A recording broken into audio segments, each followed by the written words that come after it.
The average American now carries 23 extra pounds. Heart disease and stroke will claim the lives of 460,000 American women. 69 grams of fat. You could actually save 12 grams of the fat and half the calories if you simply ate an entire stick of butter. We're talking about diabetes and hypertension and bone diseases, osteoporosis. Prostate cancer is now the most common cancer in American men. Doctors say we really need to eat less red and processed meat. On arteriosclerosis and cancer and autoimmune disease. We have unprecedented amount of type 2 diabetes in our children, and we're starting to see hypertension in our children in grammar school. In case you're wondering, 2,120 calories. Clearly, the Western diet is taking a toll. This should serve as a wake-up call. We have a growing problem, and the ones who are growing are us. Food. It's central to our lives and traditions. Every special occasion seems to involve food and feasting. But could some of these same foods, including several that we think are good for our health, also be causing many of our most serious health problems? Indeed, we're facing a massive health crisis. No less than 40% of Americans today are obese, and about half of us are taking some form of prescription drug. The best-known statin drug, Lipitor, is the most prescribed drug ever in the world. Almost 1 in 5 American 4-year-olds are now considered to be obese. Though Mexican-American and African-American children are still more likely to be overweight. This could be the first generation of children in the United States that lives less than its parents. We spend $2.2 trillion a year on health care, over 5 times more than the defense budget. In fact, we pay more per person for health care than any industrialized country in the world. Yet we're sicker than ever. You see, there's no money in healthy people, and there's no money in dead people. The money is in the middle. People who are alive, sort of, but with one or more chronic conditions. Obesity, diabetes, heart disease, high blood pressure are all diet-related health issues that cost this country more than $120 billion each year. Every minute, a person in the U.S. is killed by heart disease. 1,500 people a day die from cancer. Combined, these two diseases kill over 1 million Americans every year.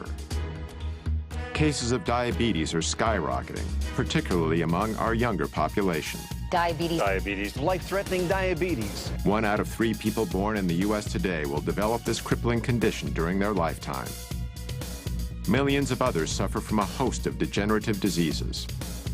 Millions more of us are so stimulated by sugar, coffee, and energy drinks that we've masked our chronic fatigue. But could there be a single solution to all of these problems? A solution so comprehensive, yet so straightforward, that it's mind-boggling that more of us haven't taken it seriously? Someone has to stand up and say that the answer isn't another pill. The answer is spinach. A growing number of researchers claim that if we eliminate or greatly reduce refined, processed, and animal-based foods, we can prevent, and in certain cases even reverse, several of our worst diseases. They say all we need to do is adopt a whole foods, plant-based diet. It sounds almost too simple to be true.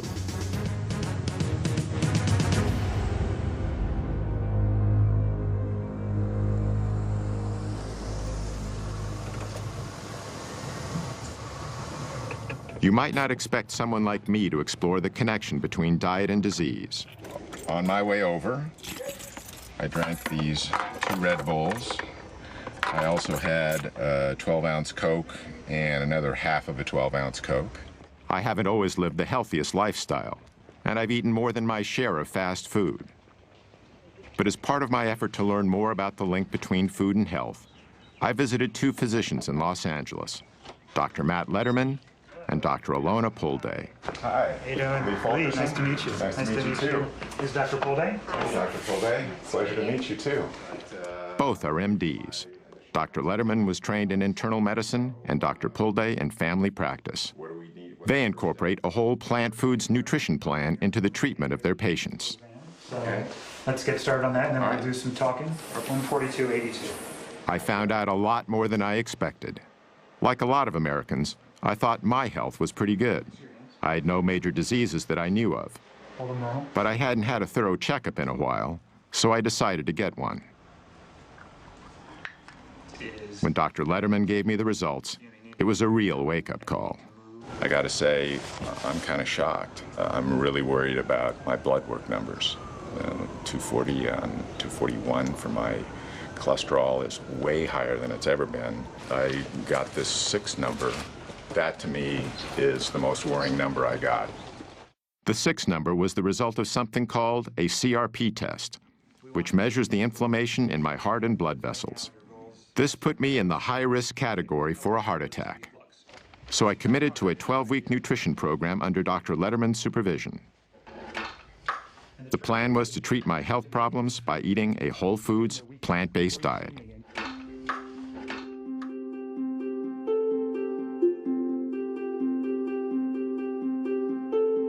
The idea of using nutrition to promote good health is nothing new. Indeed, Hippocrates, the ancient Greek father of Western medicine, said, "Let food be thy medicine," over 2,000 years ago. Yet it wasn't until more recently that the science behind this observation was systematically probed and applied.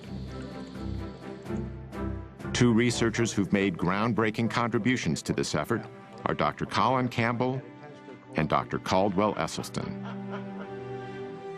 Born just a few months apart in 1933 and 34, they each grew up on farms. Campbell's childhood farm is in rural Virginia, where his family raised dairy cattle and milked cows. My dad and mother moved here in 1943 when I was 9 years old. And during that time, we had a dairy of about somewhere between 20 and 30 cows, which in those days was a modest, medium-sized dairy. At the time, milk was believed to be nature's perfect food. So perfect, in fact, that this U.S. government film from the early 20th century recommended that infants who have just been weaned from their mother's milk should be switched immediately to cow's milk. That was the excitement of doing something, producing nature's perfect food, if you will. Established in 1675, the Esselstyn's farm is in upstate New York. On these rolling hillsides, they grazed both beef and dairy cattle. This was sort of like the nerve center of the operation in a way? More or less, absolutely. This is sort of the epicenter around these barns. This is the way farming was done in that era. And so this is sort of where you learned the craft of the trade of farming. How old were you when you moved here again? 7. I didn't start driving the tractor till I was 8 years old. Well, a late bloomer, right? Exactly. But I enjoyed it, and I really got a great kick out of doing the farm work. Although they didn't know each other yet, farm life had a deep and lasting influence on both Campbell and Esselstyn.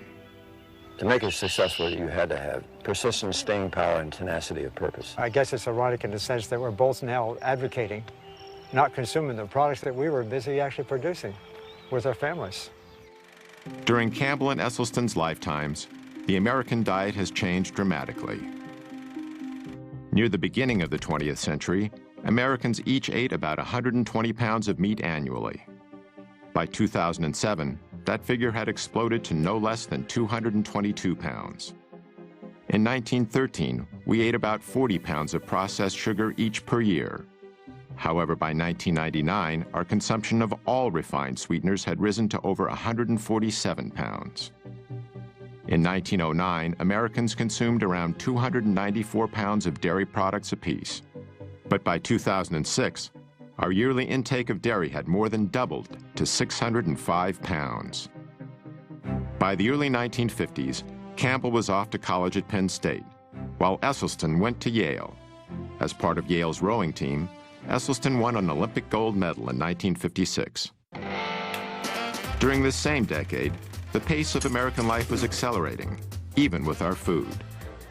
The late 50s was the heyday of the drive-in burger joint.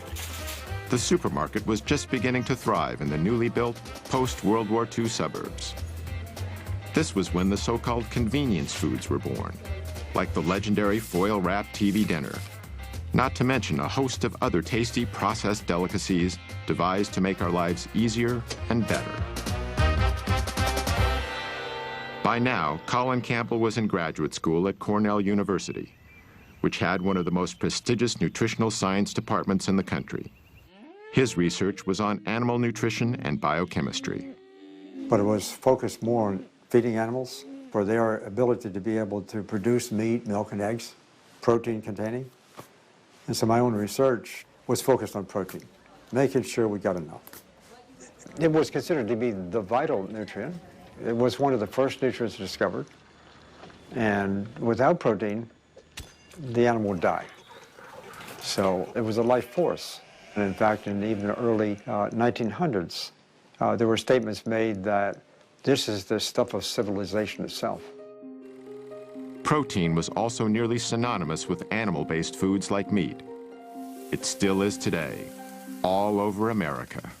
Why do you think meat is important in our diet? Protein. Protein.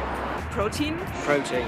Protein. Protein. Protein. A lot of protein. We need protein, don't we? We can't live without protein.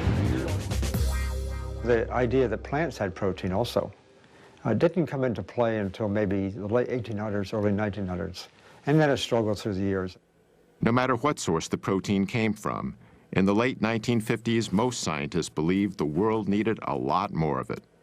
We had a lot of starving and malnourished children in the world. And so in my community, the nutrition community, there were discussions about why so, what could be done. And one of the prominent thoughts was to make sure they get enough protein. I certainly went along with this view. At about the same time, Dr. Caldwell Esselstyn was just beginning his medical career at the world-famous Cleveland Clinic in Cleveland, Ohio. Surgery soon became his specialty. There's something awfully satisfying about if you can remove the disease. For instance, if a patient had gallstones, you could remove them. If it was a gastric ulcer or a stomach ulcer, you'd directly take care of that. If it's a hernia, the same thing. During the 1960s, heart disease was on the rise in the U.S. What doctors commonly call coronary artery disease is usually caused by a condition of the arteries that supply the heart with blood. What happens is that over time, a fatty substance in the bloodstream called cholesterol builds up in the coronary arteries, restricting the blood flow to the heart. This can ultimately cause several problems, from severe chest pain called angina to heart attacks. Cholesterol is a natural substance produced by all animals, including humans, and it's an essential component of our cells' walls. But when we consume dietary cholesterol, which is only found in animal foods like meat, eggs, and dairy products, it tends to stay in the bloodstream. This so-called plaque is what collects on the inside of our blood vessels and is the major cause of coronary artery disease. In the late 1960s, a colleague of Dr. Esselstyn's at the Cleveland Clinic made a major breakthrough in the treatment of this condition. In fact, Esselstyn shared space with him in the clinic's surgical locker room. His name was Dr. Rene Favallaro. Rene really sparkled in the operating room, and in 1967 he did his first bypass graft at the clinic, coronary artery bypass graft. This revolutionary new procedure was accomplished by removing a vein from the patient's leg, then stitching it on the heart's blocked coronary artery to allow the blood to flow around or bypass the blockage. Today, over 500,000 Americans go under the knife annually for heart bypass surgery, costing around $100,000 apiece. These operations alone constitute a staggering total of nearly $50 billion.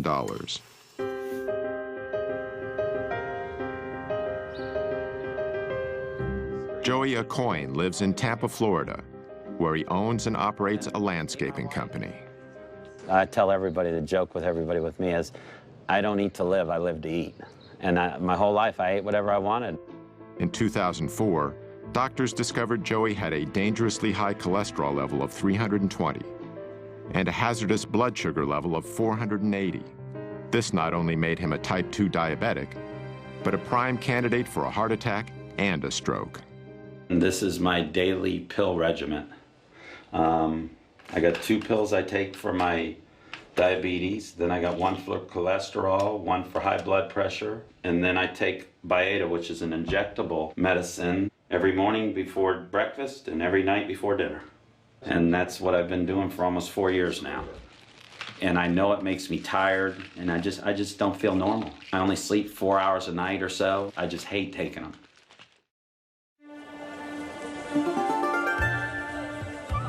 In the mid-1960s, Dr. Campbell was in the Philippines, trying to get more protein to millions of malnourished children. To keep costs down, he and his colleagues decided not to use animal-based protein. The program was beginning to show success. But then Dr. Campbell stumbled onto a piece of information that was extremely important. It centered on the more affluent families in the Philippines, who were eating relatively high amounts of animal-based foods. But at the same time, they were the ones most likely to have the children who were susceptible to getting liver cancer. This was very unusual, since liver cancers are mainly found in adults. But just the mere fact that they occurred in children said, you know, there's something here. This is pretty significant. Shortly afterward, Dr. Campbell came across a scientific paper published in a little-known Indian medical journal. It detailed work that had been done on a population of experimental rats that were first exposed to a carcinogen called aflatoxin, then fed a diet of casein, the main protein found in milk. They were testing the effect of protein on the development of liver cancer. They used two different levels of protein. They used 20% of total calories, and then they used a much lower level, 5%. 20% turned on cancer, 5% turned it off. This Indian paper, together with what Dr. Campbell had learned about increased liver cancers in children eating animal-based foods, combined to create a decisive moment in his work and his life. Because we learned that animal protein was really good in turning on cancer. During the same time, the way Americans ate was changing, again.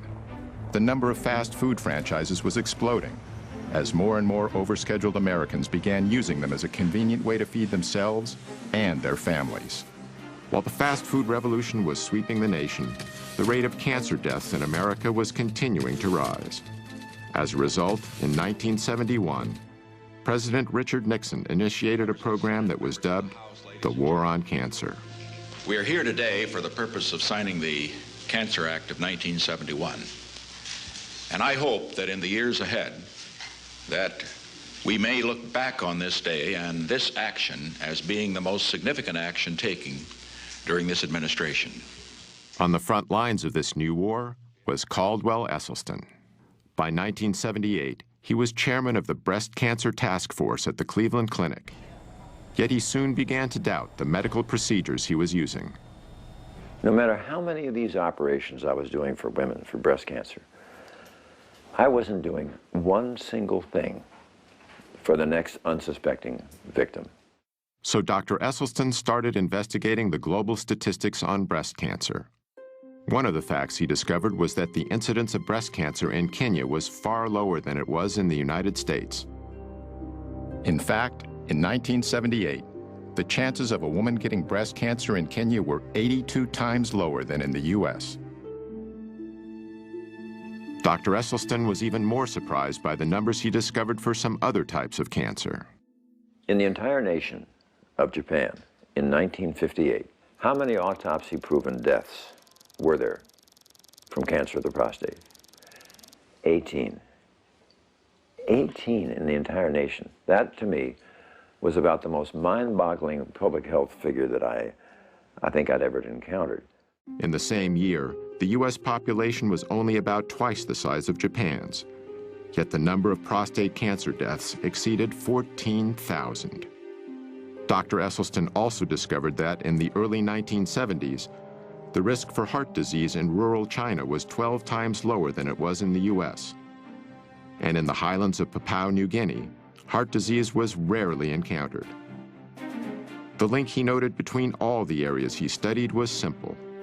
Virtually, the Western diet was non-existent. They had no animal products. They had no dairy, no meat. Even more compelling to Esselstyn was some historical data that had long been overlooked. In World War II, the Germans occupied Norway. Among the first things they did was confiscate all the livestock and farm animals to provide supplies for their own troops. So the Norwegians were forced to eat mainly plant-based foods.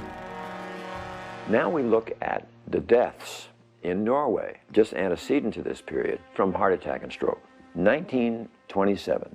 1930, 35. Look right up here, right at the very top, 1939. Bingo! In come the Germans. Immediately, 1940, wow, 41, 42, 43, 44, 45. Have we ever seen a population have their cardiovascular disease plummet like this from statins, from bypass surgery, or from stents? No. But look what immediately happened. With the cessation of hostilities in 1945, back comes the meat, back comes the dairy, back comes the strokes and heart attacks. I mean, it's such an absolute powerful lesson, but we didn't get it. Because of evidence like this, Dr. Esselstyn was making the same assessment that Dr. Campbell was due to his work in the Philippines, seeing a causal link between animal-based foods and some of our most deadly diseases. But they weren't the only researchers coming to this conclusion. Another was Dr. John McDougall. In the mid-1970s, he began practicing on a sugar plantation in Hawaii. What I observed there was the health of the people differed dramatically depending upon how long they'd been in Hawaii. People who were raised in Japan, the Philippines, Korea, China, first generation, who had moved from their native land, were always trim. Never had heart disease, prostate cancer, colon cancer, breast cancer, rheumatoid arthritis, multiple sclerosis. Never overweight. They were in their 80s and 90s and fully functional. Their kids got a little fatter, a little sicker. Their grandkids and the next generation were just as fat and sick as anybody I'd ever seen. And what came through clearly was the diet was the difference. The first generation had learned a diet of rice and vegetables in their native land. But the kids, they started to give up the rice and replace it with the animal foods, the dairy products, the meats. And the results were obvious. They got fat and sick. So I knew at that point what caused most diseases. At the time, however, Campbell and Esselstyn knew virtually nothing about this other information. Even so, they ultimately reached a revolutionary conclusion: that many of our most crippling conditions could be greatly reduced, if not completely eradicated, simply by eating what they call a whole foods, plant-based diet. This means consuming foods that come mainly from whole, minimally refined plants, such as fruits, vegetables, grains, and legumes. It also means avoiding animal-based foods, such as meat, dairy, and eggs, as well as processed foods like bleached flour, refined sugars, and oil. Campbell and Esselstyn's research in this field would change their lives forever.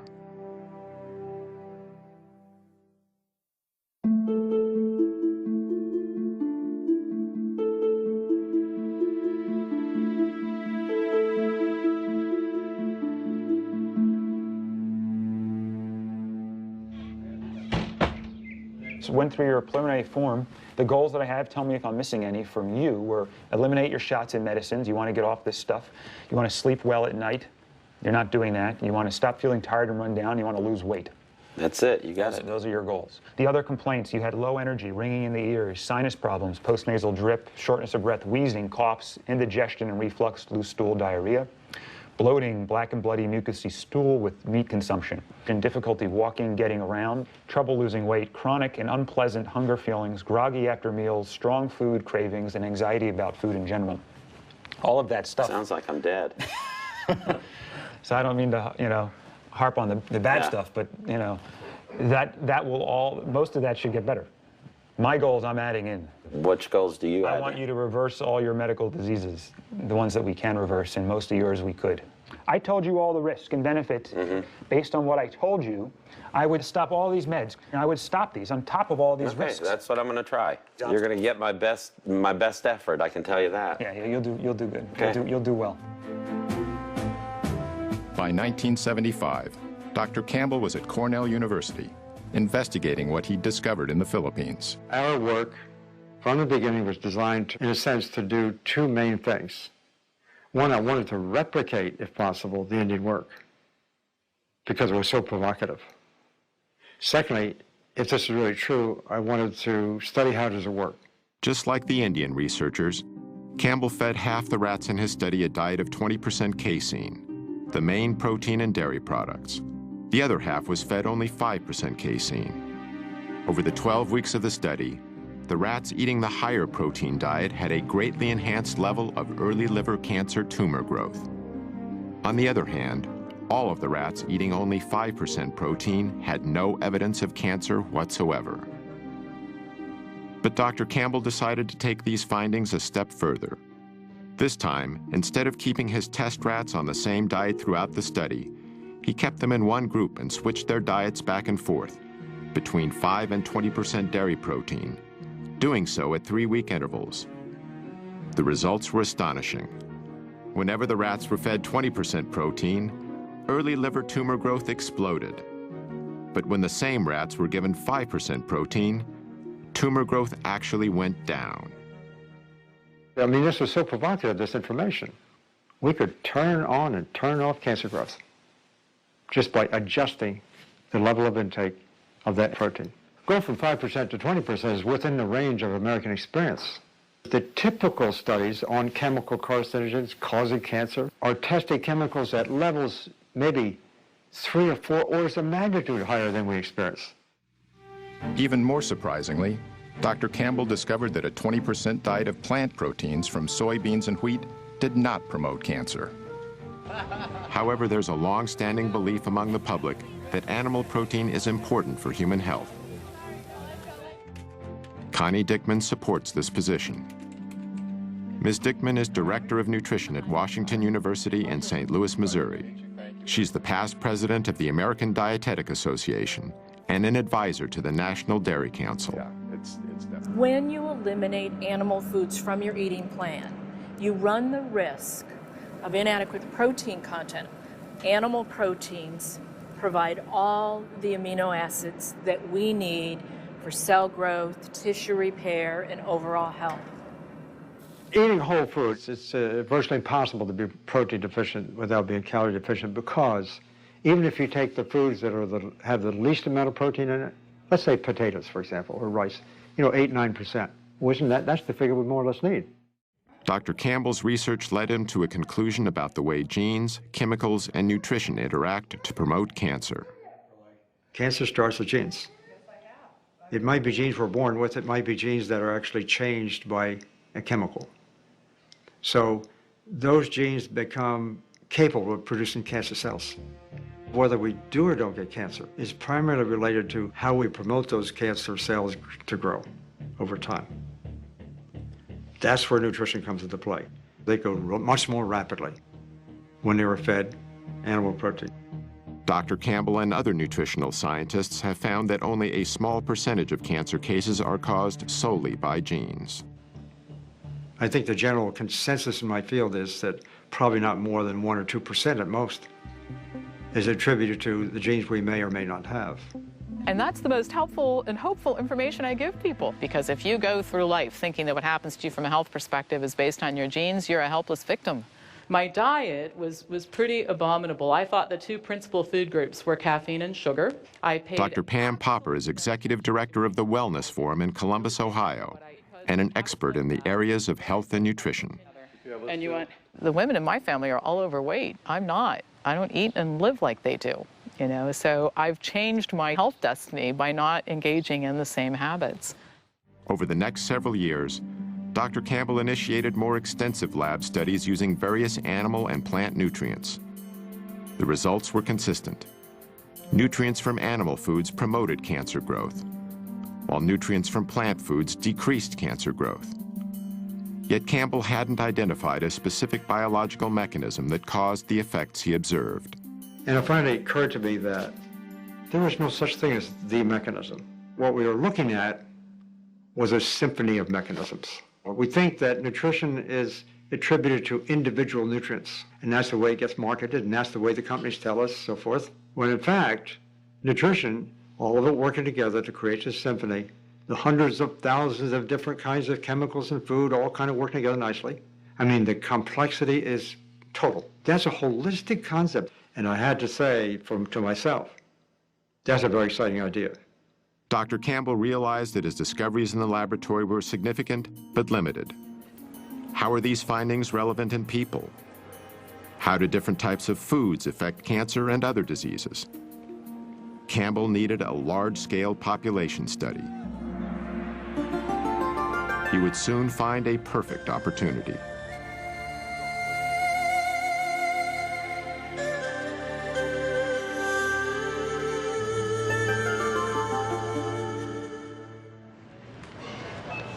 So mangoes are really good. They flavor things really Okay. nicely. That's something you want to get a riper one. Dr. Matt Letterman and his wife, Dr. Alona Pulde, are among a small but growing number of physicians who use a whole foods, plant-based diet as a primary treatment for their patients. From shopping with patients to teach them how to read nutrition labels. And I don't care what it says on the front, the back, or the sides. Look at the ingredients, okay. and that's all I care about. To showing patients how to prepare meals. They are not your typical MDs. Doctors Letterman and Pulde use food as treatment because they feel it's the best medicine available. Medicine that not only makes their patients feel better, but that truly improves their health. In 1973, the U.S. Congress passed a new farm subsidy bill. Among other things, it included incentives that encouraged a massive increase in corn production. One of the major byproducts of this enormous corn surplus was a low-cost sweetener called high-fructose corn syrup. Companies could add this sweetener to anything from soda pop to hot dogs, and then make these products widely available at low prices. Processed sugars and other refined foods are far more calorie-dense than the whole plants they're made from. The dramatic increase in their use is a major reason why our food has become richer. To evolutionary psychologist and author Dr. Doug Lisle, the consumption of unnaturally dense foods is the main cause for the epidemic of obesity in America. It isn't that people become more self-indulgent. It isn't because they're lazier than they ever were. What's happening is that their mechanisms of satiation are being fooled. The process starts with a range of receptors in our stomachs that help us gauge how much food we've eaten. These include stretch receptors to help measure the sheer volume of food in our stomachs. We also have density receptors to help determine the caloric density, or what we more commonly call the richness of our food. For instance, 500 calories of natural plant food fills the stomach completely, triggering both our stretch and density receptors to signal our brain that we've had enough to eat. But 500 calories of unnaturally rich or processed food fills the stomach far less, deceiving these receptors into telling our brain that we need to eat more. Even worse is 500 calories of oil, which is almost pure fat and barely triggers any response at all. The problem with weight management in humans is that if you make these foods completely artificial, which we do today, you wind up with a problem that people have to overeat just to be satisfied. But why do these concentrated foods that are so harmful to us give us so much pleasure? Dr. Lisle says the answer is related to a system called the motivational triad. This is a trio of biological mechanisms that nature has designed into every creature on Earth so they can survive to pass their genes on to the next generation. The first leg of the motivational triad is pleasure seeking. And primarily two things are the cause of that, and those two things are food and sex. So in the case of a great white shark, it's basically got a neon sign flashing across its forehead saying food, sex, food, sex, food, sex. Unless it's a male, then it says sex, food, but it's pretty much the same thing. The other two legs of the motivational triad are avoiding pain and doing everything with the least amount of effort. Pleasure-seeking, pain avoidance, and energy conservation, that really sums up animal behavior, whether we're talking about a paramecium under a microscope or a great white shark. Richer foods naturally excite our senses because it's nature's way of telling us they will provide the highest amount of dietary reward with the least amount of effort. This helped our ancestors find the most calorie-dense and ripe foods available, which contributed to our survival. But in today's environment, we can artificially increase calorie density well beyond what our ancestors would have found in nature. The resulting foods give us a hypernormal amount of pleasure, leading us into something Dr. Lisle calls the pleasure trap. What the pleasure trap is an interaction between our natural instincts, which are trying to tell us the right thing to do, and some kind of artificial modern stimulation that is piggybacking or hijacking that process. So the classic example of the pleasure trap would be drugs and drug addiction. The way drugs work is they hijack the existing pleasure circuits. When certain chemicals hit those areas, they cause feelings of euphoria and excitement. The same drug-like effect happens when we eat highly concentrated, processed foods. We've removed the fiber, we've removed the water, we've removed the minerals, we've done everything that we can to hyper-concentrate sugar and fat and add a bunch of salt as well into the food. And now what the food has become is become a low-grade addiction. These things are drugs. They have other deleterious side effects, not the least of which is adding a lot of empty calories. Dr. Terry Mason is Commissioner of Health for the city of Chicago. He's one of the few public officials in America who openly supports a plant-based diet. If it walked, hopped, swam, crawled, slithered, had eyes, a mom and a dad, don't eat it. Dr. Mason contends that the less affluent segments of our population have difficulty making the best food choices. Well, first of all, the diets are calorie-rich and nutrient-poor. This is the real problem. And unfortunately, poor people are poor in everything. They're poor in health, they're poor in food choices, they're poor in almost every aspect that you could think of. This makes the less prosperous particularly vulnerable to the low-grade addiction of highly processed foods. People want stuff that's fast, people want stuff that's quick, and they like the stuff that's salty, and they like the taste of something fried. And so those are the kinds of things that you see in our community.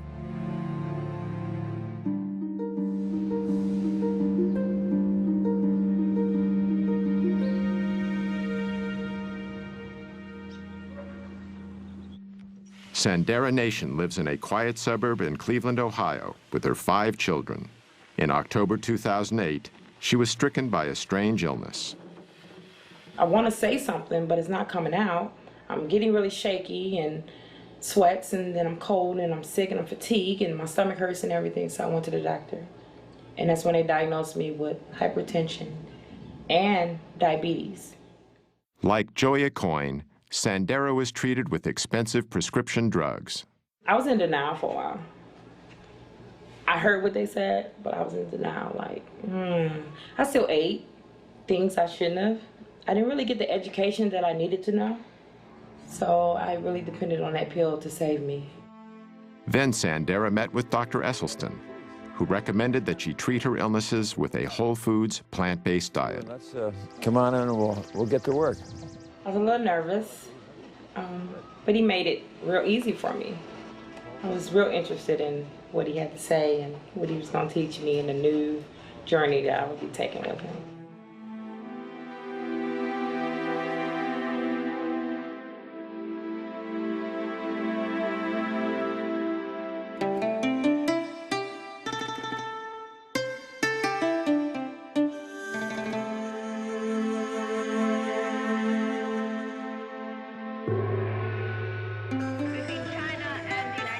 In 1974, Chinese Premier Zhou Enlai was hospitalized with bladder cancer.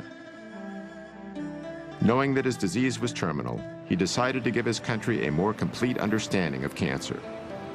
So he initiated what would become one of the largest and most thorough scientific studies in history. 650,000 researchers cataloged the mortality patterns caused by several types of cancer for the years between 1973 and 1975. The study encompassed every county in China and over 880 million people. Zhou died in 1976, years before his study was complete. Okay, and you'll need how many shirts then? Probably 3? Yeah. Okay. Zhou Enlai's cancer study would ultimately have a major impact on what Dr. Campbell himself has called the capstone of his research.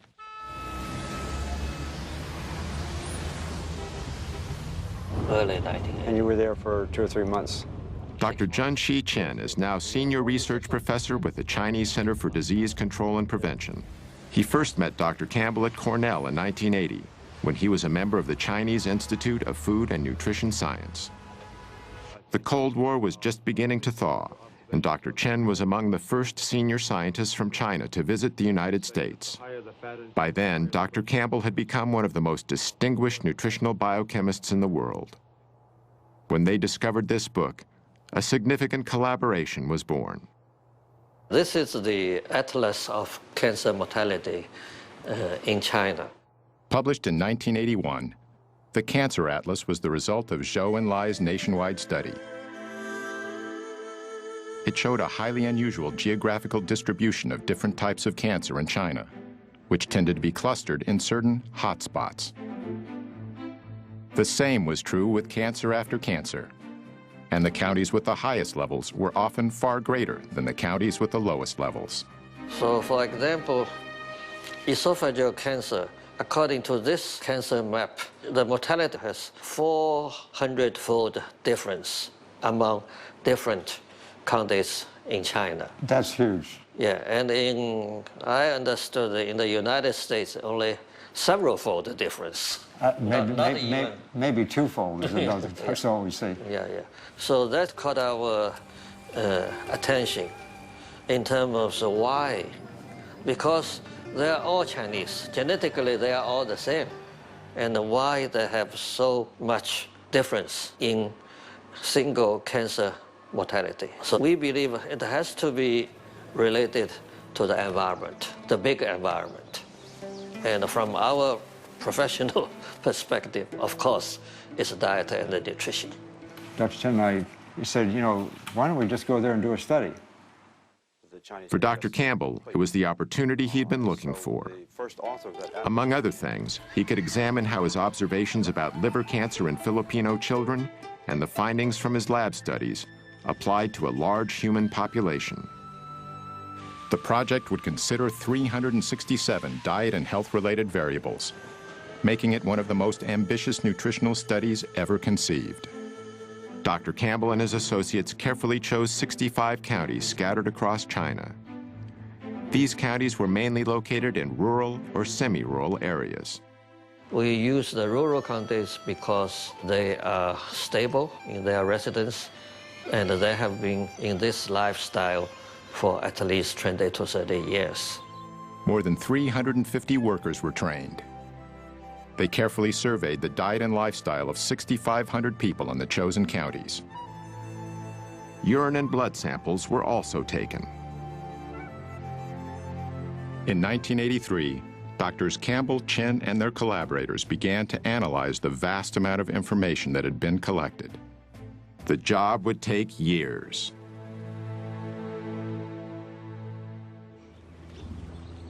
After 8 weeks eating plant-based foods, Joya Coyne was still off all his medications.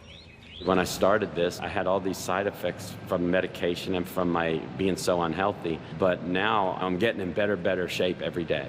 I feel more healthy. I very seldom get tired during the day. I just feel so good all the time. This is a scale that I weigh myself on, and it started about 8 weeks ago, way up here around 218, 220, and now it's bouncing between 180 and 185. None of my belts fit.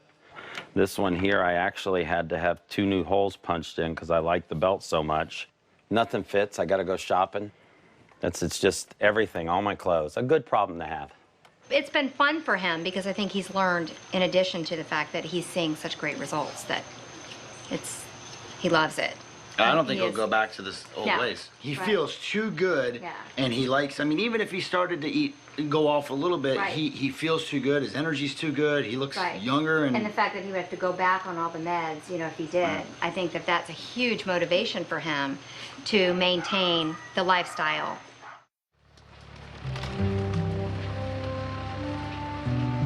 In the mid-1980s, Dr. Caldwell Esselstyn was struggling to organize a study on coronary artery disease. His plan was to put a group of patients on a diet of low-fat plant-based foods, along with small quantities of low-fat dairy products and minimal amounts of cholesterol-reducing drugs. And slowly, over the next 18 months, I got the 24 patients that I had asked for. But the ones they sent me were a little bit sicker than I had thought. These were patients who had failed their first or second bypass operation. They had failed their first or second angioplasty. And there were 5 who were told by their expert cardiologist they would not live out the year. One of the most gravely ill patients was a 59-year-old speech and communications teacher, Evelyn Oswick. Ate all the chocolate candy I could eat, ate every donut I could put my hands on. Oh, I just love things like that. A lot of gravy, And then I have had 2 heart attacks before I met Dr. Esselstyn. When I had the second heart attack, the doctor said that I should prepare for death, really is what he said. And I looked at him and I said, do you really mean that what you want me to do is buy a rocking chair and just sit there and rock away and wait?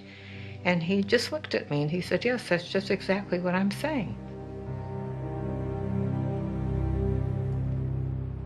Anthony Yen was born and raised in China. And we were eating typical Chinese cultural diet. A very small piece of meat, but they slice it, and so it was for flavor rather than in American style. When you eat a large, great, big piece of meat, which you could easily feed the whole family in China. And we eat a lot of vegetable in China, and we have soup. But once I came to the United States, you find beginning to experience fast food, hamburgers and cheeseburgers, pizza, and I noticed my weight began to gain.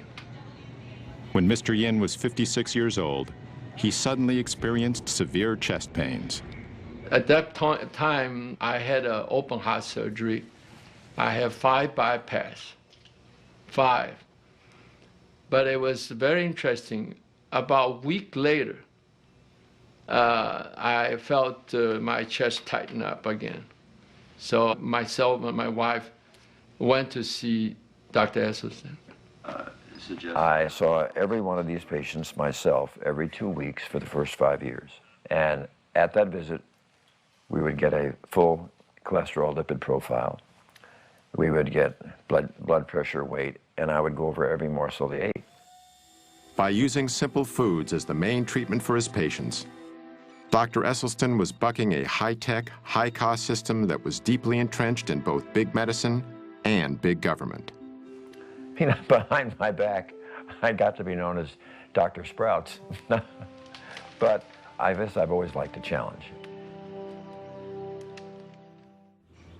We preheat the oven, got the water going, we just add some seasonings, and then we add the onions and the spinach. I've never been a morning person my whole life, and but previous to this experience, it had probably been worse than ever, and that entailed needing to get up in the morning and caffeinate myself with Cokes and Red Bulls and stuff like that before I could even think or start to work. We didn't make the rice noodles, but you just boil them real quick and then throw this on top. Right. He's actually eating more often, but he's eating the right foods, and he lost weight. So he certainly feels much better that way, and you can tell it in his face, in his neck, in his belly. He's lost a lot of weight there. He also has better energy. He's waking up earlier now. That's great, because we have then some morning time together. I don't have to carry anything. You're the doctor. 1990. Following nearly a decade of intense effort, Dr. Campbell and his colleagues finally published their China study. It identified no less than 94,000 correlations between diet and disease. Those are big numbers for any study. And in the end of the day, when we did all these correlations in this book here, and we looked at the number of them that were statistically significant, it was between about 8,000 to 9,000. When you have that large number of correlations and you start analyzing each one, if it works out as statistically significant, this means that if 19 out of 20 are pointing in the same direction, it's highly significant and likely to be true. Hundreds of detailed tables and charts were included in the study. Each one presented the raw data that was collected. Then, this information was cross-referenced in multiple ways to demonstrate its reliability and to show how it linked with the 367 variables the study examined. I think the major message we got out of all these correlation analysis is only one message. The plant food-based diet, mainly cereal grains, vegetables, and fruits, and very little animal food, is always associated with lower mortality of certain cancers, stroke, and coronary heart disease. The New York Times called it the most comprehensive large study ever undertaken of the relationship between diet and the risk of developing disease. For Dr. Campbell, he finally had large-scale data on people, and it was remarkably consistent with his earlier discoveries. Together, he found that the scientific evidence was clear. Whole plant-based foods were beneficial to human health, while animal-based foods were not.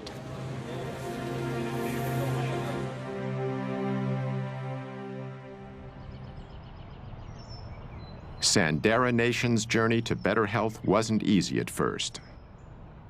It was a little hard because I've been eating fatty foods and grease and everything 38 years, you know, as long as I can remember. So it was kind of hard to go from that to changing the next day completely. I started a journal for maybe the first 3 weeks. Write down my feelings and emotions, what I felt like, so that other people could know it's okay to feel that way. Along the way, Sandera had strong support from Dr. Esselstyn and his wife, Ann. They keep in touch, and they're like, we haven't forgotten about you. And I know they haven't. I really feel here that they haven't. I went to Walmart this day. I had wanted a Subway sandwich, and I said, I'm going to get me that meatball sub. I then received a call while I was at Walmart from Mrs. Esselstyn, as if they knew I was weak at this moment. She stated, promise me you will not eat anything from Walmart. Gave me chills to know that she called at that moment. Therefore, I left the store without getting that meatball sub. What do you see? While Dr. Campbell was publishing his China study, Dr. Esselstyn was getting some powerful data from the research he'd started in 1985. He began with 24 patients, but 6 had dropped out in the first year, leaving him with a total of 18. At the end of 5 years, we had follow-up angiograms, and 11 of the group had halted their disease. There was no progression. And there were 4 where we had rather exciting evidence of regression of disease. These results were astonishing. The diet produced something that medication and surgery never had before: actual reversals of heart disease. The biological mechanism that caused these reversals centers on the lining of our veins and arteries, the endothelial cells. They are the absolute life jackets of our blood vessels.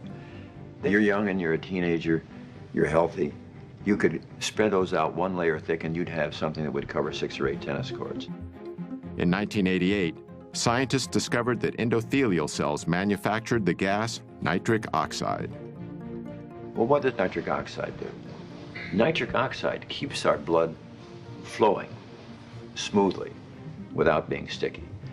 It also helps to dilate constricted blood vessels during physical activity and inhibits the formation of plaque. And most importantly, nitric oxide is a powerful force for eliminating the inflammation that seems to go with this plaque. However, scientific tests have demonstrated that when we start eating the typical Western diet, our endothelial cells are damaged. When you're getting to be in your 40s and 50s and 60s and you've been slaughtering your endothelial cells, you don't have those 6 or 8 tennis courts. You may be down to 1.5 or 2, and they can't protect you. Yet according to Dr. Esselstyn, when we begin eating a whole foods plant-based diet, the damage to our endothelial cells not only stops, it starts to reverse.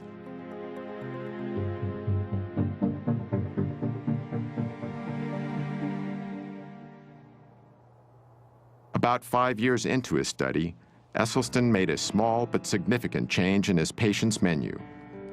It started in 1990, when he read the glowing review of Dr. Campbell's China study in the New York Times. Dr. Esselstyn saw that and invited me to come to a conference he was organizing in Arizona. These 2 revolutionaries, who up until then had been on similar but separate paths, finally met face to face. On the one hand, I'm coming from the scientific route, getting some ideas. He's coming from the clinical route and doing some dramatic research. Here's the science, here's the clinical evidence. Put the 2 together, it's amazing. When he learned of Campbell's research, Esselstyn removed dairy products from his patient's diet. The results of his ongoing study continued to be impressive, and in 1995, he published a paper detailing them in a noted scientific journal. Yet one of Esselstyn's most remarkable success stories involved a colleague of his at the Cleveland Clinic, Dr. Joseph Crow. Actually, I was active, healthy, very busy, mid-40s, absolutely no risk factors at all for any heart problem. But Dr. Crow, even with what was considered to be a healthy cholesterol level, was actually ravaged by heart disease. This angiogram, taken after his first nearly fatal heart attack in 1996, shows how badly damaged one of his coronary arteries was. This angiogram was done after less than 3 years of entirely dietary treatment.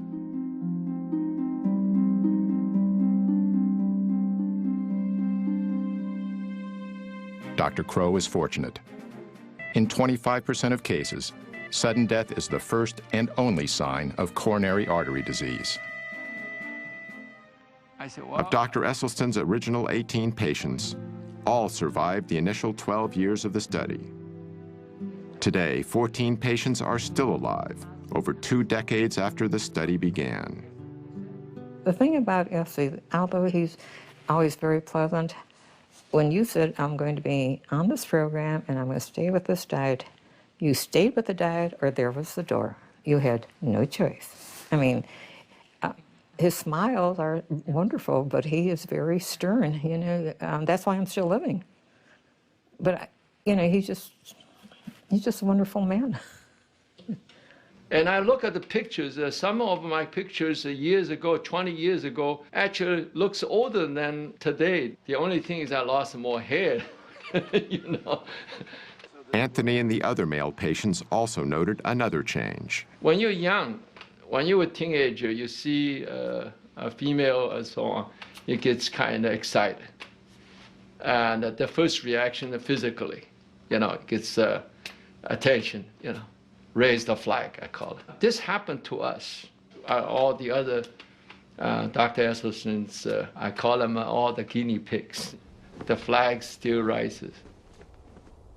Talking to your doctor about ED may be the last thing you want to do, but it's definitely a conversation worth having. I'm a practicing urologist and have been so for the last 25 years. And erectile dysfunction is actually the first clinical indicator of generalized cardiovascular disease. It's the canary in the coal mine. It's the thing that lets you know that you have some significant endothelial and vascular disease much earlier than will a heart attack or something like that. We have to stop thinking of the body like it's compartmentalized. It really isn't. The blood goes everywhere in the body. And so if you have vascular disease anywhere, you have it everywhere. Despite the apparent success of the dietary approach, some critics say eating this way is extreme. Now, with the Western diet, this guarantees there are going to be, what, 500,000 people in this country this year who will have to have the front half of their body divided, their heart exposed, then veins will be taken from their leg and sewed on their heart. Some people would call that extreme. Dr. Esselstyn has now successfully treated over 250 patients with heart disease, using almost exclusively a whole foods, plant-based diet. Heart disease, as far as I'm concerned, is an absolutely toothless paper tiger that need never, ever exist.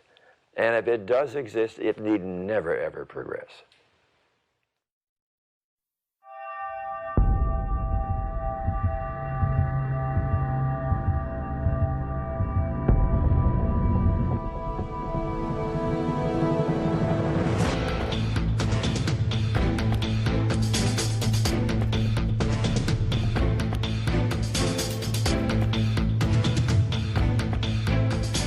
Las Vegas, Nevada. At the Extreme Couture Gym, we found an extraordinary plant-based athlete, Ultimate Fighter champion Mac Danzig. In the mixed martial arts world, strength, toughness, and endurance are of paramount importance, and Mac has them all. I had cut dairy out of my diet when I was about 18 years old. because I had a ear, nose, and throat allergy to dairy, and I was getting a lot of ear infections and things like that. So when I cut that out, really the only thing that was separating me from having a vegan diet was chicken and fish. So I was just eating that for years, and I was eating it because I thought that I needed to, because everyone tells you, if you're an athlete, you need, at least chicken and fish in your diet for protein. Something that's just one of the myths that's been perpetuated for a while. All it took was me cutting the chicken and fish out, and I did it cold turkey. I think a lot of people, stereotypically speaking, think someone that's a vegan is like some skinny hippie type of person. And, I'm not necessarily trying to break the stereotype. I tried the diet for my own personal reasons, and it worked for me. I feel like I have more energy now that I don't eat the meat products, and I also feel like I recover better in between my workouts. I'm not trying to be part of some exclusive club or anything like that. I'm just doing my thing, and don't plan on eating meat or dairy or anything like that for the rest of my life. This guide is called the Type A Planning Guide. Now, it includes foods that are found in the basic 4 food groups, because we are concerned about the total daily needs, and this is a part of it. We must serve 1/2 pint of fresh fluid milk to provide calcium, riboflavin, and the other nutrients that are needed for our children. For decades, the dairy industry and U.S. government have been saying that milk is good for our bones. While all whole foods contain calcium, an essential nutrient for bone health, it is argued that we need the higher amounts found in dairy.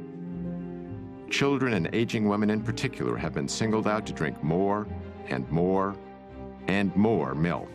What do you think the most important nutrient we get from dairy products is, like milk? Calcium. Calcium. Calcium. Calcium. Calcium. Calcium. For calcium. Calcium. The science in terms of dairy's role in healthy bones is pretty strong. And in fact, the National Osteoporosis Foundation, of course, utilizes that science in their recommendations. Osteoporosis is a degenerative bone disease, which has been widely linked to a lack of calcium. If this is true, nations with a high intake of dairy products, which are a major source of calcium in a westernized diet, should have low levels of osteoporosis. But according to a study done by a distinguished Harvard researcher, nations with high levels of calcium intake tend to have high levels of hip fractures, which is a key indicator for osteoporosis. And so, in fact, the higher the dairy consumption, the higher the rate of osteoporosis. Exactly the opposite of what the dairy industry has been telling us for so long. One of the primary mechanisms for that is that animal protein tends to create an acid-like condition in the body called metabolic acidosis. To combat this condition, the body draws upon its most readily available acid buffer, namely calcium in our bones. As the calcium is extracted to neutralize the excess acid, our bones are weakened. In defending the health benefits of milk, many national health organizations now recommend that we consume low-fat dairy products. It can be milk, it can be yogurt, it can be cheese, it can be anything made from milk. But again, the important message, it's a message that comes from the American Dietetic Association, the National Osteoporosis Foundation, cancer, heart. We're all in the same page. It needs to be low fat or fat-free. So as the fat is taken out, the protein becomes a larger proportion of the total. So they become higher in protein, lower in fat. And when we compare these high protein, low fat milk products, for example, with prostate cancer, the relationship is as strong as it is for cigarette smoking and lung cancer. Most of these animals here are what we call heifers. They're the young females, not yet cows. So they haven't had their first calf yet. Haven't had their first calf. So they have to have their first calf before they can Once lactate. they come into lactation, they almost keep them, these days, they keep them pregnant continuously. Exactly. For 3 or 4 years. Why are they eating grass now? Well, this is the last time in their lifetime they're going to see grass. After that, they're in the barn, they're standing there for the rest of their life. When I was young, we defended our product, promoted our product, because it was nature's most perfect food. And so I believe that. But it took on a slightly different twist as time passed. I mean, it's the most perfect food for cats. And trying to switch the milk of one species to another species doesn't make a lot of sense. Only 2 months into her treatment, Sandera was experiencing dramatic effects on her type 2 diabetes and hypertension. Since I've been on a plant-based diet, blood pressure's been wonderful. My blood sugars are in the 80s. It shocks me, 70s. And so I was alarmed when it was 60. I'm like, isn't that bad? It's 60, you know, and I talked to the diabetes educator, which is wonderful. She was like, no, that's a normal blood sugar. Your pancreas is working, it's reversing. Ironically, Sandera works at an outpatient facility for diabetics. Yet the treatment that was achieving success with her diabetes came from outside the established medical system. The positive results went far beyond Sandera's chronic diseases. Mentally, not having the sluggishness, the fear of the disease progressing, because I feel I'm in control and I have power of taking it back the right way now. So mentally, I feel great. I'm eating the things I should eat. And the one thing that is true that Ann said to me, you really start tasting the real taste of what you're eating. Because I eat a peach and you'll think, I was in heaven with my white peaches. I get to eat. And it feels good to be able to eat, bringing the sugar down, you're losing the weight, your whole everything changes. You know, I think we're a little dependent on, you know, our doctors and the medications. We should take a little bit more responsibility in checking out for ourselves.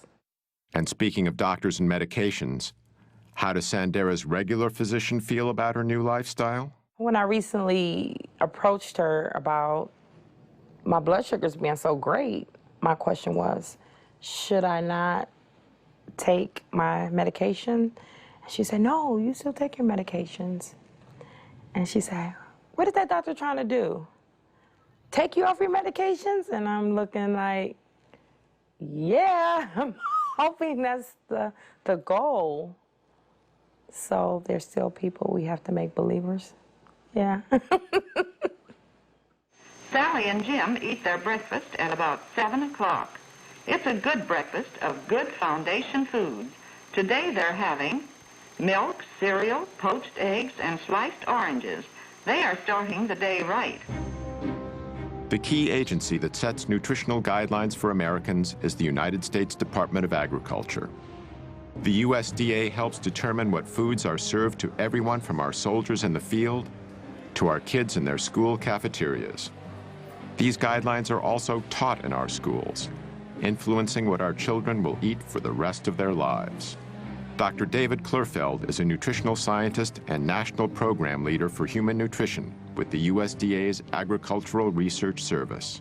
We've made dietary recommendations since the 1890s from USDA, and that was before we knew about vitamins and minerals. Subsequently, we've had different food groups, and we had the basic 4 and 5 and 7 and 12, and it varied as the science changed.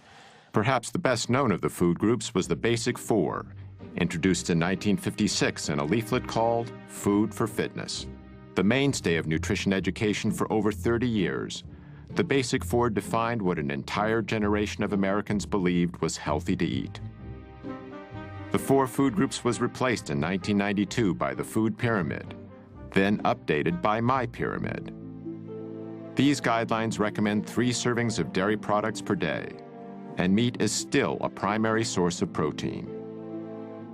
In following My Pyramid, a 15-year-old girl can eat a daily menu consisting of a bowl of Lucky Charms with low-fat milk and a glass of orange juice from concentrate for breakfast, cheese-flavored crackers for a morning snack, a cheeseburger on a whole grain bun with French fries and a Coke for lunch, chocolate pudding and grapes for an afternoon snack, and chicken nuggets with a biscuit and canned green beans for dinner, with low-fat ice cream for dessert. I see now what's happening with the way that we feed many of our children and our school systems. We shouldn't be surprised that we're seeing childhood obesity at the rates that we're seeing it. Dr. Neil Barnard is a medical researcher and president of the Physicians Committee for Responsible Medicine. Well, the problem is when a kid is pulling his tray down the school lunch line, you see federal policies in action. There are burgers topped with cheese, the milk is heavily subsidized, but the vegetables and fruits, a little bit harder to find. And this is because the government contracts are going to particularly the meat producers and other producers as well. It has nothing to do with the health of the children. It has all to do with the financial health of the big agribusiness entities. What we have with the USDA is it's really a farmers advocacy organization, and okay, let's have one. But that same group cannot advocate for farmers, help subsidize their operations, manage commodity foods, subsidize the price of growing things, and then turn around and say, okay, we're gonna tell people what to eat. They're gonna tell people what to eat based on their constituents, which are the farmers, not the American public. In 1998, Barnard's group sued the USDA. Every 5 years, the government reformulates the dietary guidelines for Americans. That's the blueprint of what Americans are supposed to eat to be healthy. And we looked at the panel that pulled it together, 11 people. 6 of the 11 had financial relationships with the food industry. So we said, hey, wait a minute. There are laws about what they're supposed to do and how transparent they are supposed to be. They violated those. And we brought them to court. And it was a long trial, but we won. But that doesn't change the fact that the policies they came up with continue to favor industry as they always have. I don't think there really is a problem with industry connections between scientists and the food industry, primarily because if the beef industry has a question about their products, shouldn't they go to the best scientists? And if the best scientists are consulting for the food industry, I still want the best scientists on these committees that make nutritional recommendations. Financial conflict of interest is only one conflict of interest. You know, there are people who've spent their entire careers trying to prove that a vegetarian diet is good for you or that red meat is bad for you. Now, they may not have industry ties, but they too have a conflict of interest. You know, we do develop biases personally. I had those biases too. But I got to a point in my career that I was getting results that went against what I had thought was true.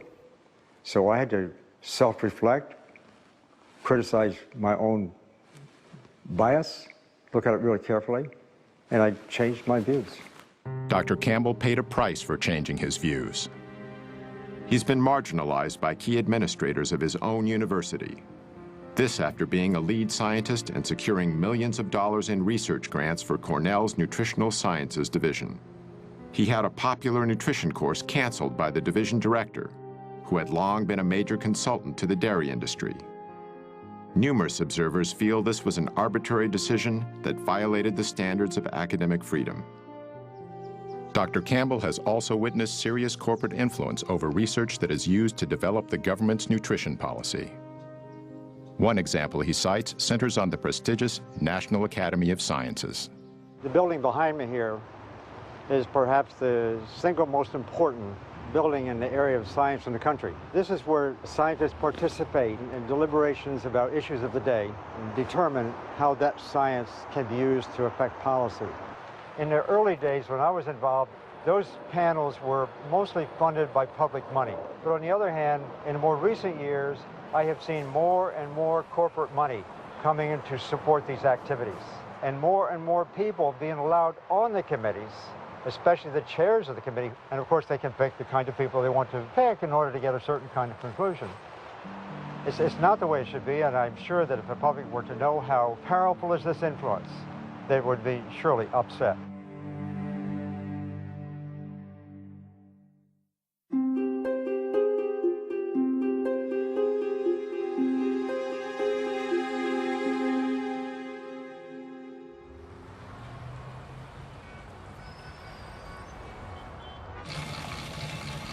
I had been a runner for 14 years, in fact, a marathoner.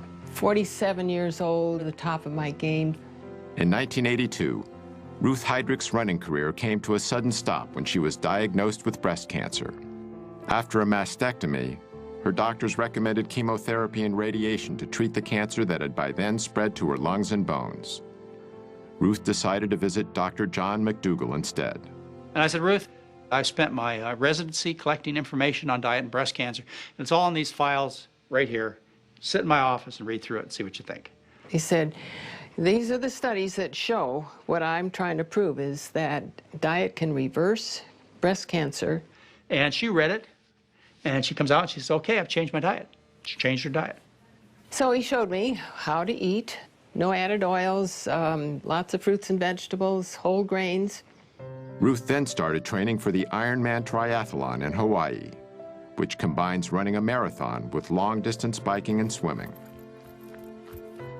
I became obsessed. Kept up the running, of course, never stopped, and then added swimming, biking, and for good measure, lifted weights. And people were saying, you're crazy. You're a cancer patient. You should be resting. Doctors told me this. I felt so good. I felt fit, and I wanted to maintain that level of fitness.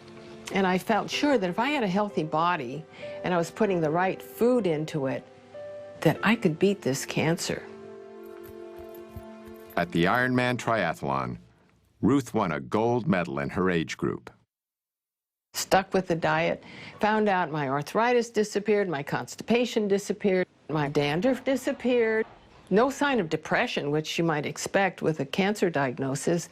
I felt renewed, invigorated, and out to show that diet is so much more important than anybody ever thought.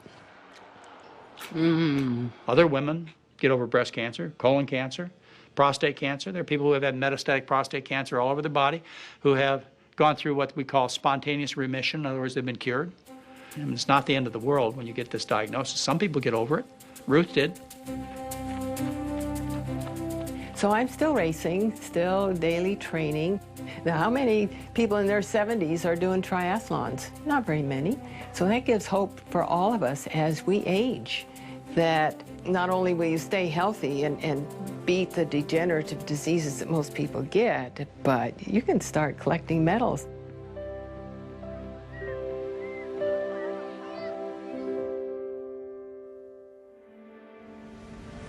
The food choices we make have profound global effects. It takes over 10 times the amount of energy from fossil fuels to produce a calorie of animal-based food than it does to produce a calorie of plant food. Since the 1970s, 20% of the Amazon's rainforest has been destroyed.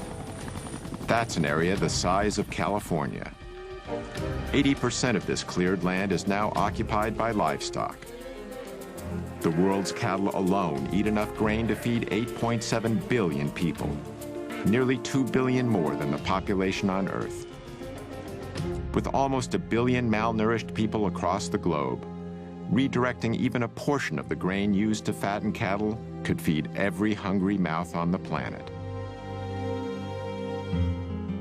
For Gene Bauer, factors like these, combined with a deep respect for animals, helped convince him to adopt a plant-based diet. Mr. Bauer is president and co-founder of Farm Sanctuary near Watkins Glen, New York. It provides a safe haven for animals that have been abandoned or abused. I grew up eating animals, like most people in our country, but once I started considering my food choices, I recognized that I didn't really want to eat animals. And the more I learned, the more I saw that I was healthier if I didn't eat animals, and that I had a much lighter footprint on our planet. The livestock industry is a greater contributor to global warming than the entire transportation industry, according to the United Nations.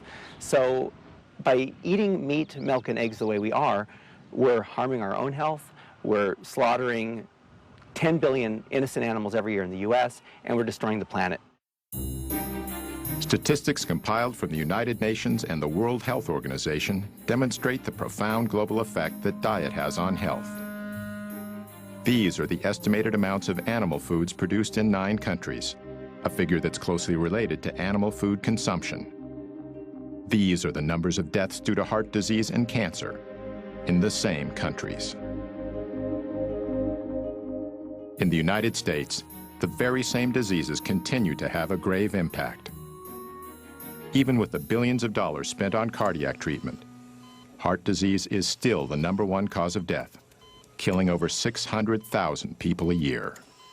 And the elephant in the room, when we talk about stents and heart bypass surgery, is the fact that, well, it's no question In an emergency, these procedures are absolutely life-saving. But when they're done electively, and these procedures do not protect from new heart attacks. Stents and bypass operations are used mainly to treat large arterial blockages. Yet according to many research studies, only a small percentage of heart attacks are caused by the largest buildups of plaque. The rest are caused by the more numerous, newer blockages that are far more inflamed and much more likely to rupture than the larger, older, more stable plaques. And so this is why those procedures don't treat the disease. They are treating symptoms. Dr. Esselstyn has been eating the same foods that he has recommended to his patients for over 25 years. One of his sons, Rip Esselstyn, used a plant-based diet to fuel a successful 10-year career as a professional triathlete. When Rip turned 34, he was ready for a career change and trained to become a firefighter.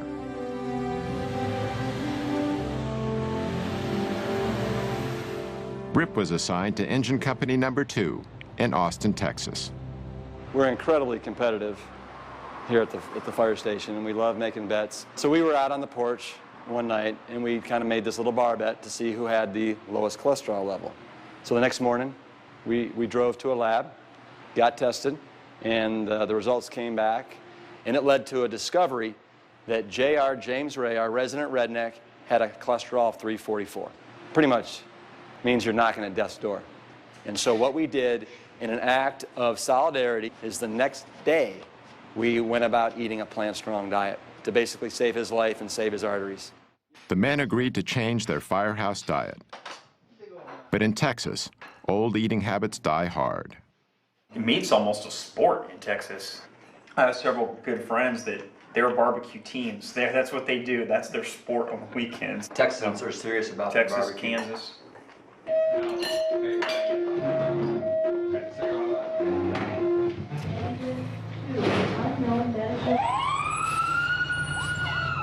Well, guys associate being manly with eating meat.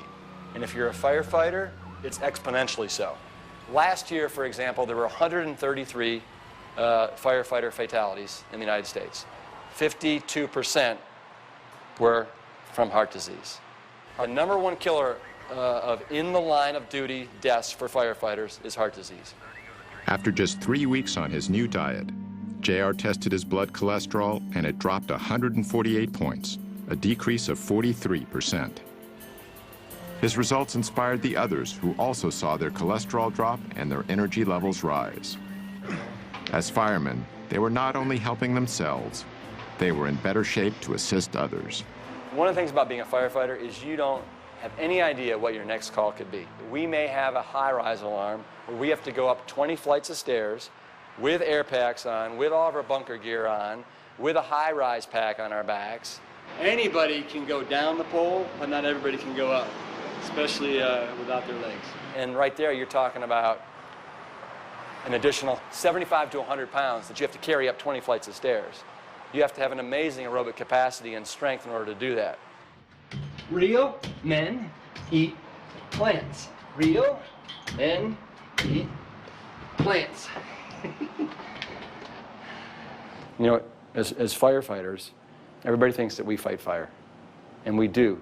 But over 70% of our calls are medical emergencies where we are responding to heart disease, hypertension, type 2 diabetes, rampant obesity. And so we see up close and personal basically the destruction that's being caused by the standard American diet. To me, the answer is just absolutely so simple it's criminal. And it's just people starting to take responsibility for their health and starting to eat more plant-based foods. It's that simple. After 13 weeks on a whole foods plant-based diet, it was time to get my results from Dr. Letterman. When you started, your weight was 231 pounds, Right. now 211 pounds. Okay, that's It's a 20-pound drop there. Wow. Your blood pressure was 142/82 when you started. It's now 112/70. Wow, All right. that's a big drop, That's right? a nice drop. Oh yeah, that's great, and it'll just keep dropping as you continue to do awesome. this. Your pulse was resting at 92 when you started. It's now down to 60. resting. Okay, cool. Your total cholesterol, though, went from 241 down to 154. What?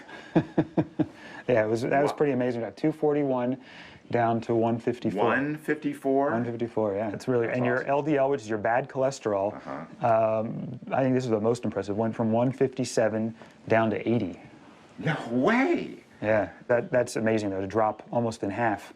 We did CRP last time, which is sort of the marker of the inflammation in the heart and the blood vessels, and that went from 6.0 down to 2.8. Without using any medications, I significantly reduced my chances of getting a heart attack and many other diseases. Tomorrow marks 20 weeks on the program. I've lost 45 pounds. I've reversed the diabetes. You have to know that everybody is so incredibly proud of what you've done. I don't have to rely on the medication. I have a lot of energy that I didn't have before. My children love it. They're so proud of me, and they tell me all the time. I had a little saying that I've carried around for maybe the last 2 years, and it's win the war. Do not let one lost battle end the war. If you do break down and give in to temptation, do not quit. Just get right back on track. Not tomorrow, but right now. The diabetes is not coming back. I'm not going to let it come back, nor the weight. The message is you're in control of your life. Joey Coyne had over 24 health problems, including type 2 diabetes. But after 22 weeks eating plant-based foods, his condition had changed dramatically. Hey, how you doing? Back again. And you're getting healthier. Your weight is down 28 pounds. You feel better than you have. 26 out of 27 complaints are gone completely. Your marker of inflammation in the vessels is down to that of a normal person.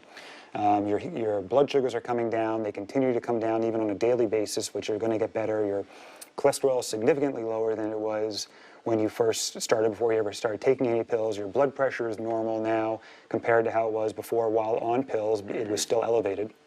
And you just said you've never felt like this before. You look at how you look in the pictures. You look healthier. So, like I told you before, I explained how the numbers can affect our judgment of what real health is. And it's not just the numbers; it's overall the entire picture. And your picture looks fantastic. I was taking 9 pills a day and 2 shots. So I was spending almost $150 to $200 a month on medication, above my insurance. Just think about that. I've been doing it 5 months. I've saved, $800 to $1,000 already because I haven't taken 1 pill, 1 shot.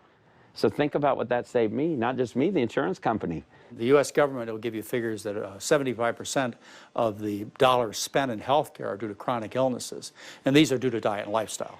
Let's get rid of the problem, which is the sickness, which is caused by the food.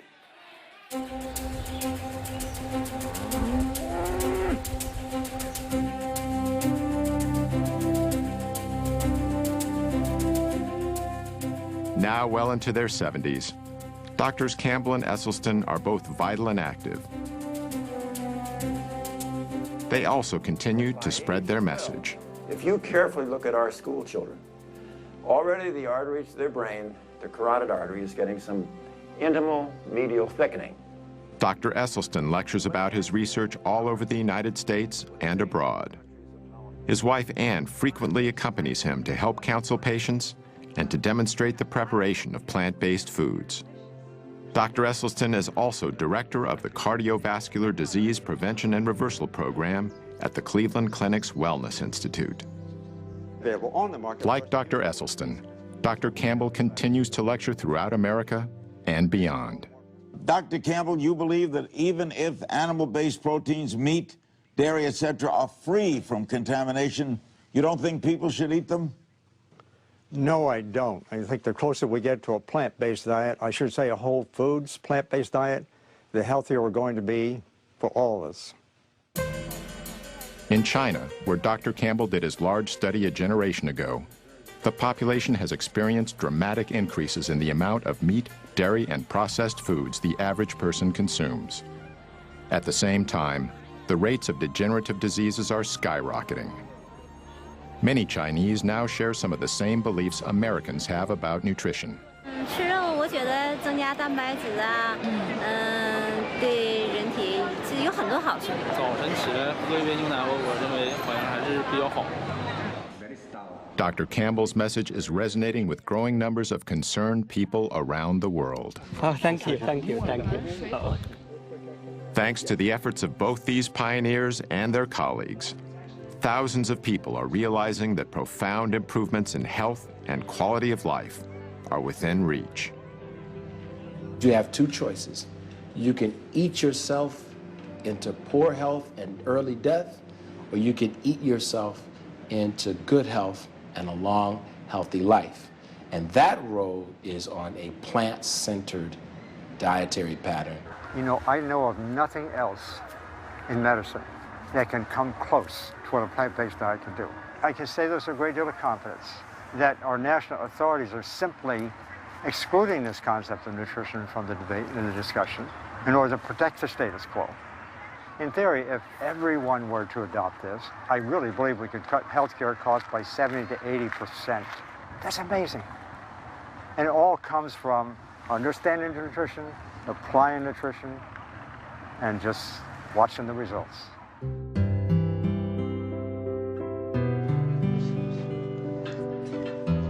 The greatest gift that you could possibly give to yourself and your family, not only those in your generation, but your children and your grandchildren, if you can make them be aware of the incredible power that resides within each of them to avoid life's most poignantly tragic and painful events. You just don't have to have those kinds of events. I believe it with all my heart, if anyone listens to this, and they really should look at their refrigerator and look at their diet and give it a try. You lose weight and you'll be healthier. Nothing could lose if you just take a few weeks and try. You could see how easy it is. I'm not going to say it was difficult. Again, I made up my mind. This is what I'm going to do. I never felt like I wasn't getting what I wanted. So I didn't have ice cream. So I didn't have the donuts. So I ate something else. I can thank them in every way I can think possible, and my doctor, especially Matt, when they just can't understand what it's done to change my life. And it really has, not just mine, my family's, everybody's. It gives me shivers talking about it because it's so serious. It's a life-changing experience. You can be in control. And I stress this because there's so many things going on in my life that I'm not in control of. And that's my message. You can't control your outcome of your body. Eat to live and don't live to eat. You better get that. You better get that recipe.